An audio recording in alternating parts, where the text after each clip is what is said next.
This is a video about my journey to control the flooding on my back patio. Here's what it looks like when it rains and how the water pools at the edge of the patio. Since that last clip, we had a screened-in porch installed so we could use the patio during more of the year. When it rained, the patio would flood with an inch deep of water about 2 to 3 feet from the edge of the wall panel. At first, I tried to put in a French drain at the edge to see if that would be enough to keep the water from flooding into the patio. This is the before I'm done part of me putting in these catch basins, and I'm gonna put in some French drains to catch the runoff from my screen porch roof. It's got downspouts, gutters, but this area here is low-lying and it wants to collect water and flood it back into the porch. That staining area right there in the porch. Let's see if we can get a better view here. That little staining area, that's where the water kind of wants to pool back. So it's already working.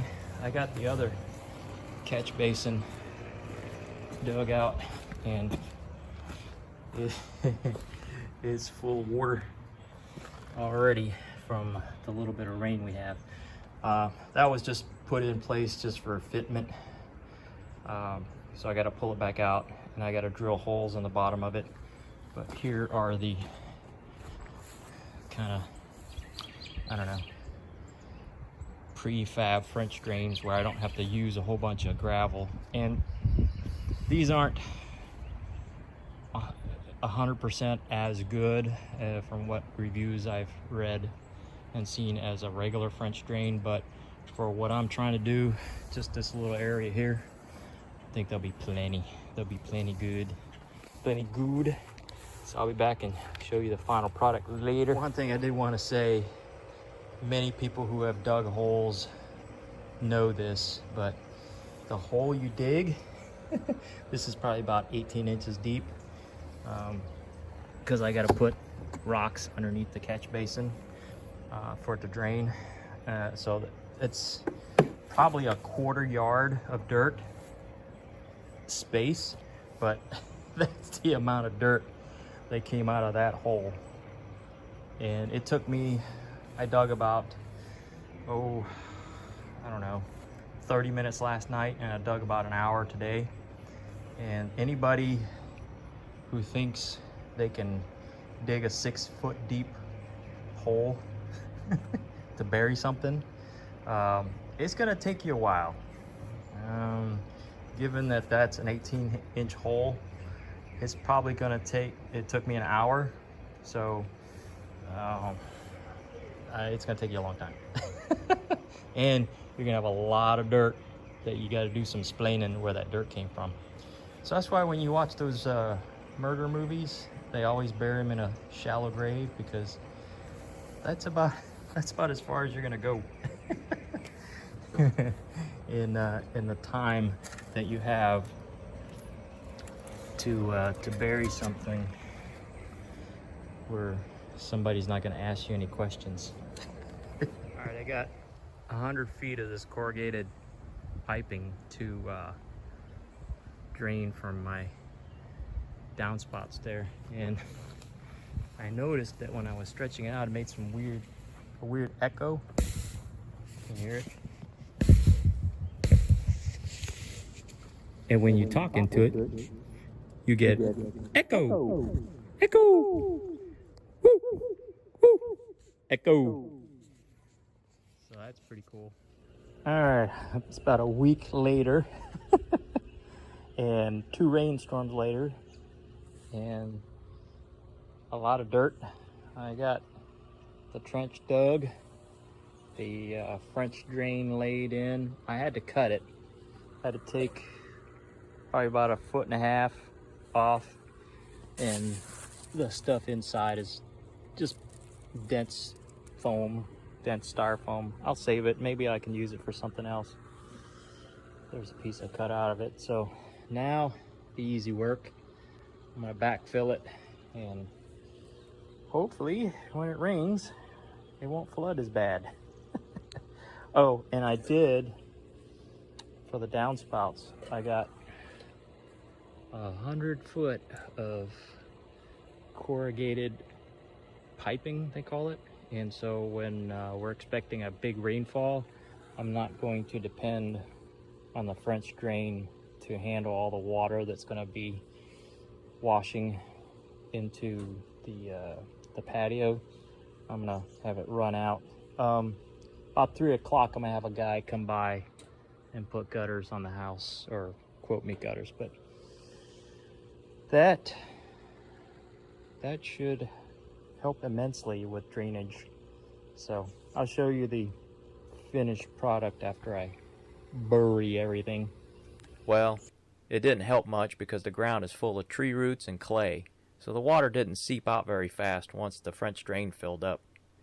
My backup plan was to run a 100-foot drain line from the catch basin all the way to the ditch near my street.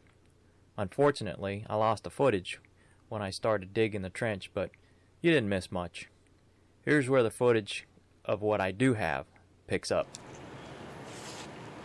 And this is called a mattock, M-A-T-T-O-C-K. People pronounce it mattock, but it's just a smaller version of this. Some people call it a pickaxe, but there's no pick on this. It's just a spade mattock. This does a real good job on once I get the individual pieces chipped out, I'll use this to dig the whole width of the trench here. So let me show you the power drill.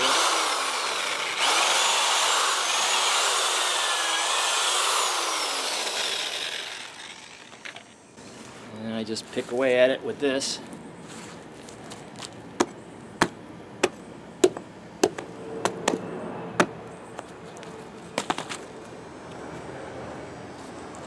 And that's what you get out of it. Just, it's slow, but it's not as labor intensive as just trying to break it up with an axe and your mattock.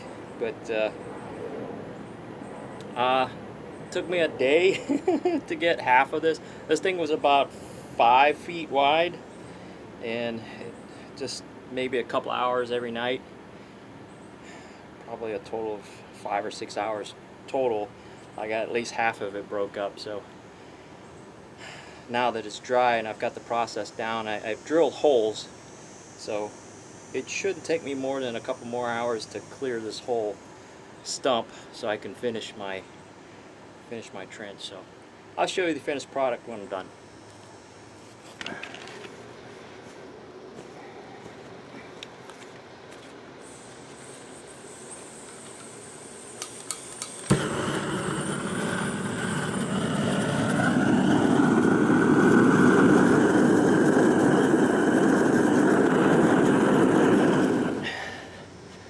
Now, one of the reasons why I had to use the torch to dry out the wood is when the wood is wet, it is kind of fibrous. It doesn't really break. It kind of tears, and it clogs up the drill bit quite a bit.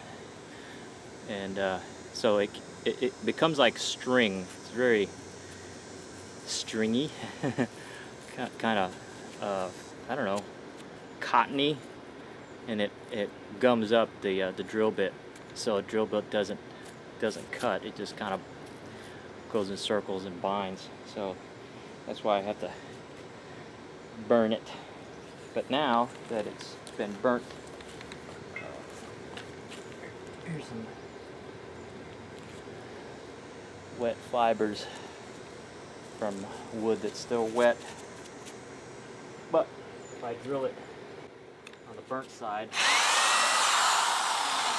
and find a good dry spot.